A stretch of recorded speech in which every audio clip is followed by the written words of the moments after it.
Hello guys, welcome back sa aking YouTube channel. Para sa first time lang po na manood, please click mo na yan, Jerems TV Manila. Anyway guys, wala nang po ba ito, libre lang. Tulong mo na lang din sa kapwa mo. Alright, thank you very much po. So topic natin yung for today's reflection. Nasa tema pa rin tayo ng mga parable o yung mga talibhagang kinukwento ng ating Panginoong Yesus na sa ating pang-araw-araw buhay, pero merong kahulugan na earthly meaning. So yun, ito yung mga papuntang langit to guys.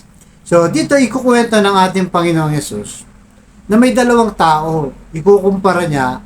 Yung isa, ito yung tingin sa sarili na matuwid siya, religyoso, at feeling niya malapit sa Diyos. So lahat ng ginagawa niya, feeling niya okay. So meron naman siyang tao na makasalanan, na halos hindi makaharap sa Diyos.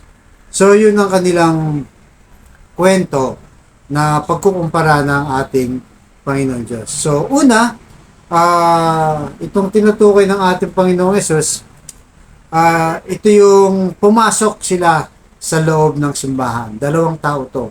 Yung una, ito yung Pariseo. So yung Pariseo guys, kung hindi nyo masyadong pamilyar sa Bible, sila yung mga teachers of the law o yung mga religyoso, sila yung mga nagtuturo ng mga salita ng Diyos, yung mga pinagbabawal at kung ano yung hindi dapat gawin at gawin. So talagang expert sila sa batas ng Diyos o kay Moises, yung Mosaic Law ang tawag dito. At sila yung laging nagga-guide sa mga tao na sa tingin talaga nila ay mabuti silang tao. So ito naman pangalawa, ito yung mga tax collector guys. So sa panahon na yon, ang tax collector tingin ng tao ay makasalanan sila. Unang-una kasi nga sila nagtaksil sa kanilang bayan. Kumbaga dito sa ating bansa, nung panahon ng Hapon, di ba? Kung maalala nyo, may mga Pilipinong nagtaksil sa ating bayan. Sila yung mga parang ang tawag doon yung may bayong yun eh. Kung sa mga bata nga hindi pa maintindihan yun, sila yung nagtuturo kung sino yung mga guerrilla sa mga Pilipino. Parang ganun sila. Kumampi sila sa dayuhan guys. Kumampi sila sa dayuhan. So, parang ganun lang lumalabas sila. So, nung pumasok sila sa templo, ang dasal ng Pariseo ganito. Ang sabi niya, tumayo sila sa templo o sa simbahan na sa panahon natin ngayon, simbahan yan ang tawag sa templo nung araw. So dahil doon, sabi nung Pariseo, nagpapasalamat ako o Diyos, sabi niya, nagdadasal siya, na hindi ako katulad ng ibang tao dyan, na magnanakaw, mandaraya, mabisyo, na kung ano-ano pang masasamang mga ginagawa, which is tama naman yung sinasabi niya, may mga ganong masasama.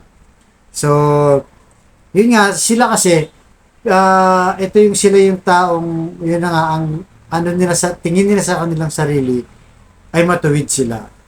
Na feeling nila malapit sila sa Diyos dahil mabait nga sila. Yun ang feeling nila. So, yung isa naman, tumayo din. Tumayo sa harap ng templo, ang sabi niya, kinakabog niya yung dibdib niya. Lord, sabi niya, patawarin niyo po ako. Alam ko po na ako'y makasalanan. Sabi niya, patawarin niyo po ako sa mga ginagawa ko hindi maganda sa aking kapwa. So, kung mapansin niyo, puro pagpakumbaba. So, kung ikukumpara natin, yung isang Pariseo, parang nagmamataas, di ba? Na hindi siya kagaya ng mga masasamang tao. Ito naman, halos hindi makatingin sa Diyos. Nakayuko lang at kinakabog pa yung kanyang dibdib. Dahil alam niyang makasalanan siya. Nahihiya sa Diyos sa mga kasalanang ginagawa niya. Kaya nga sabi niya, Lord, mahabag po kayo sa akin. Talagang napaka-humble niya, guys. So, ang ending, ang sabi ng ating Panginoon, dito sa kwento na to, ang sabi niya, ayon kay Lucas, ito sabi, chapter 18, verse 14, sinasabi ko sa inyo, ang lalaking ito'y umuwing matuwid sa harapan ng Diyos. At hindi ang Pariseo Sapagkat ang sino man nagmamataas ay ibababa, at ang nagpapakababa ay itataas. So yun guys, napakalinaw, no? Talagang be humble lang talaga. Kasi darating yung araw na ibabagsak tayo mismo ng Diyos. Kung tayo nagiging mapagmataas na, kumbaga matopobre ka na, ang tingin mo na sa mga tao, di ba? Dahil, halimbawa, may narating ka, mayaman ka na sa buhay mo, marami ka na naipundar, nakapag-travel ka na kung saan saan, mamahaling mga gamit mo. Pag nakikihalubilo ka sa kapwa mo, napakaliit na yung tingin mo.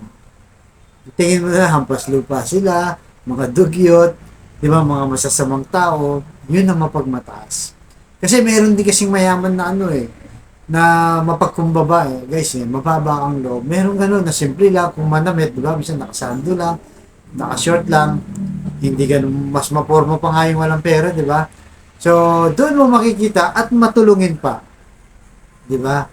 Yun yung mga tao mapagkumbaba. Mas maganda kung meron ka na, mayaman ka na, asensado ka na sa buhay, at the same time, mapagkumbaba ka pa.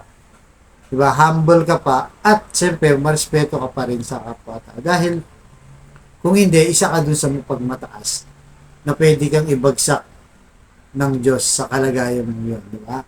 Pero yung mga taong makasalanan, na talagang nagsisi ng taos-pusong pagsisisi, ay patatawarin ka at kalulugdan ka ng Diyos. Kaya nga, yun ang kinalugdan ng Diyos yung pangalawa Dahil, bukod sa mga physical na bagay, di ba, yung mga property, mga kayamanan, yung pera, yung pagtulong, kasi minsan may mga mayayaman na tumutulong, pakitang tao lang, di ba? O kaya mga politician lang. Pagdating ng halalan na yan, mga mababait sila. Bago pa yung kampanya, yung hindi natin gumingiti sa'yo, ngayon ngingitiin ka na. Di ba? At maging mabait na talaga sila. So, meron namang mayaman na talagang kahit di ganun ang estado nila sa buhay, humble pa rin sila. Diba? Kaya kinalugdan ng Diyos yung makasalanang tao kaysa dun sa feeling niya, matuwid siya. Diba? Kasi feeling niya kasi pagka tumutulong siya, sisingilin niya ang Diyos, Lord, marami na akong naitulong, marami na akong naisakripisyo, baka naman yung dasal ko, pwedeng pagbigyan mo na ako sa inyo ko. Parang ganun, di ba? Kaya, wag ho natin gayahin yon. Be humble pa rin, anumang estado natin sa buhay. Mayaman ka man, mahirap ka man, middle class ka man, maging mapagkapwa-tao tayo. Kasi ang puso po at tinitingnan ng Diyos, hindi yung bihis natin, estado sa buhay, hindi yung graduate ka kung saan-saan, hindi yung may diploma ka sa Amerika, o sa mga sikat na eskwelahan dito sa Pilipinas. Hindi yun. Sa puso po tumitingin ng Diyos. Na sana ay taos puso tayo magpakumbaba sa ngalan ng pag-ibig natin sa Diyos sa ating kapwa. So guys, so tayo po manalangin.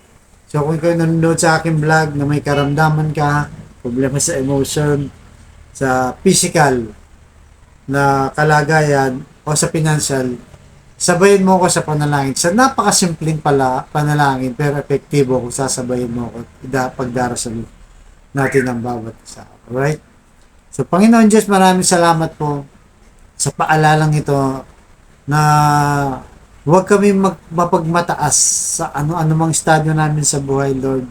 Saan man kami mapunta, sino man ang kausap namin o kaharap namin, Lord.